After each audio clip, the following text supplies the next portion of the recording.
created one, worked out as we figure a mathematical equation. However, the panic of 1920 was just a warm-up. From 1921 to 1929, the Fed again increased the money supply, resulting once again in extensive loans to the public and banks. There was also a fairly new type of loan called a margin loan in the stock market. Very simply, the margin loan allowed an investor to put down only 10% of a stock's price, with the other 90% being loaned through the broker. In other words, a person could own $1,000 worth of stock with only $100 down. This method was very popular in the roaring 1920s, as everyone seemed to be making money in the market. However, there was a catch to this loan. It could be called in at any time and had to be paid within 24 hours. This is termed a margin call, and the typical result of a margin call is the selling of the stock purchased with the loan. So, a few months before October in 1929, J.D. Rockefeller, Bernard Baruch, and other insiders quietly exited the market, and on October 24, 1929, the New York financiers who furnished the margin loans started calling them in masse. This sparked an instantaneous, massive sell-off in the market, for everyone had to cover the margin loans. It then triggered mass bank runs for the same reason, in turn collapsing over 16,000 banks, enabling the conspiring international bankers to not only buy up rival banks at a discount, but to also buy up whole corporations at pennies on the dollar. It was the greatest robbery in American history. But that didn't stop there. Rather than expanding the money supply in order to recover from this economic collapse, the Fed actually contracted it, fueling one of the largest depressions in history. Once again outraged, Congressman Louis McFadden, a longtime opponent of the banking cartels, began bringing impeachment proceedings against the Federal Reserve Board, saying of the crash and depression, it was a carefully contrived occurrence. International bankers sought to bring about a condition of despair so that they might emerge the rulers of us all. Not surprisingly, and after 2 previous assassination attempts, McFadden was poisoned at a banquet before he could push for the impeachment.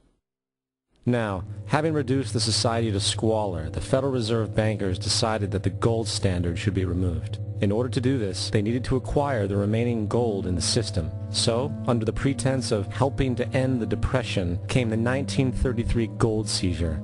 Under the threat of imprisonment for 10 years, everyone in America was required to turn in all gold bullion to the Treasury, essentially robbing the public of what little wealth they had left. And at the end of 1933, the gold standard was abolished.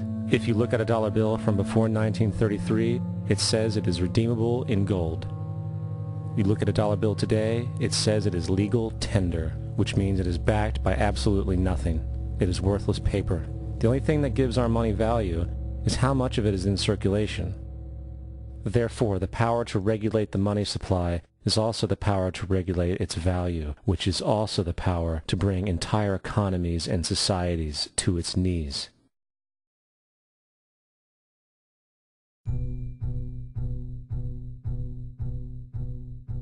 It's important to clearly understand, the Federal Reserve is a private corporation. It is about as Federal Express. It makes its own policies and is under virtually no regulation by the U.S. government. It is a private bank that loans all the currency at interest to the government, completely consistent with the fraudulent central banking model that the country sought to escape from when it declared independence in the American Revolutionary War. Now, going back to 1913, the Federal Reserve Act was not the only unconstitutional bill pushed through Congress. They also pushed the federal income tax. It's worthwhile to point out that the American public's ignorance towards the federal income tax is a testament to how dumbed down and oblivious the American population really is. First of all, the federal income tax is completely unconstitutional, as it is a direct, unapportioned tax. All direct taxes have to be apportioned to be legal based on the Constitution. Secondly, the required number of states in order to ratify the amendment to allow the income tax was never met, and this has even been cited in modern court cases.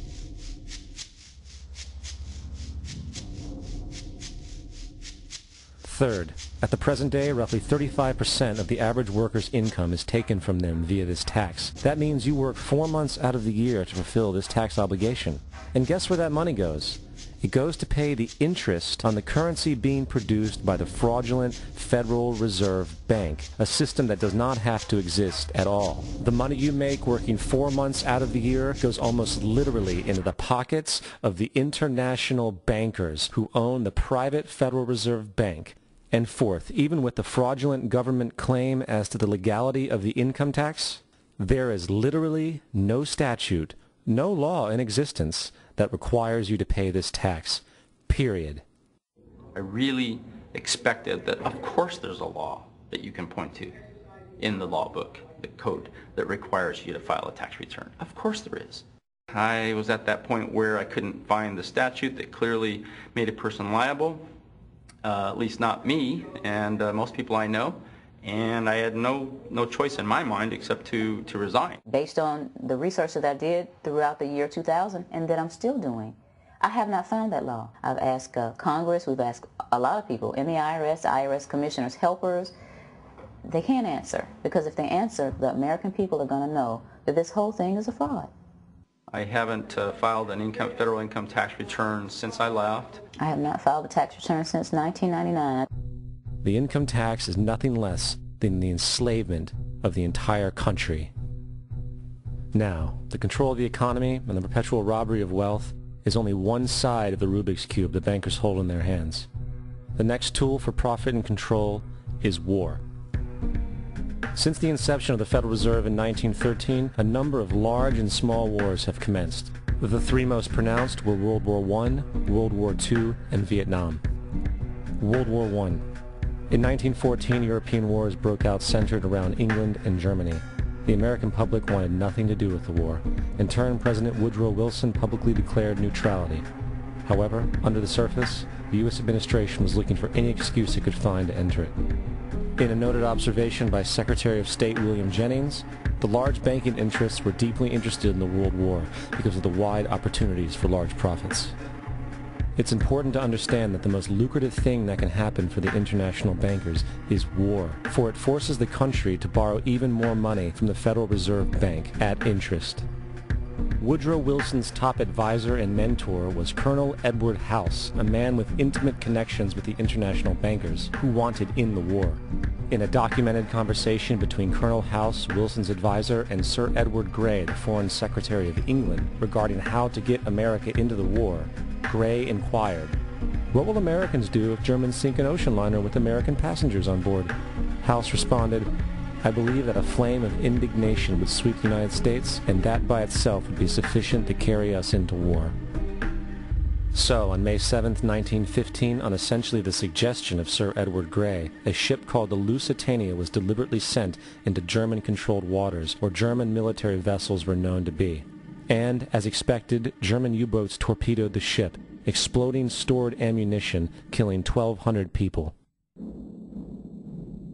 To further understand the deliberate nature of this setup, the German embassy actually put advertisements in the New York Times telling people that if they boarded the Lusitania, they did so at their own risk, as such a ship sailing from America to England through the war zone would be liable to destruction.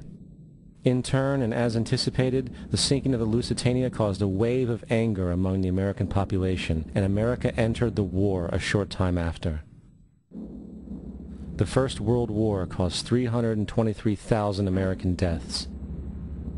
J.D. Rockefeller made $200 million off of it. Not to mention the war cost about $30 billion for America, most of which was borrowed from the Federal Reserve Bank at interest, furthering the profits of the international bankers. World War II. On December 7, 1941, Japan attacked the American fleet at Pearl Harbor, triggering our entry into that war. President Franklin D. Roosevelt declared the attack was a day that will live in infamy. A day of infamy indeed, but not because of the alleged surprise attack on Pearl Harbor. After 60 years of surfacing information, it is clear that not only was the attack on Pearl Harbor known weeks in advance, it was outright wanted and provoked. Roosevelt, whose family had been New York bankers since the 18th century, whose uncle Frederick was on the original Federal Reserve Board, was very sympathetic to the interests of the international bankers, and the interest was to enter the war, as we've seen, nothing is more profitable for international bankers than war. In a journal entry by Roosevelt's Secretary of War Henry Stimson, dated November 25, 1941, he documented a conversation he had with Roosevelt. The question was, how should we maneuver them into firing the first shot? It was desirable to make sure the Japanese be the ones to do this, so that there should remain no doubt as to who were the aggressors. In the months leading up to the attack on Pearl Harbor, Roosevelt had done almost everything in his power to anger the Japanese, showing a posture of aggression. He halted all of Japan's imports of American petroleum. He froze all the Japanese assets in the United States. He made public loans to nationalist China and supplied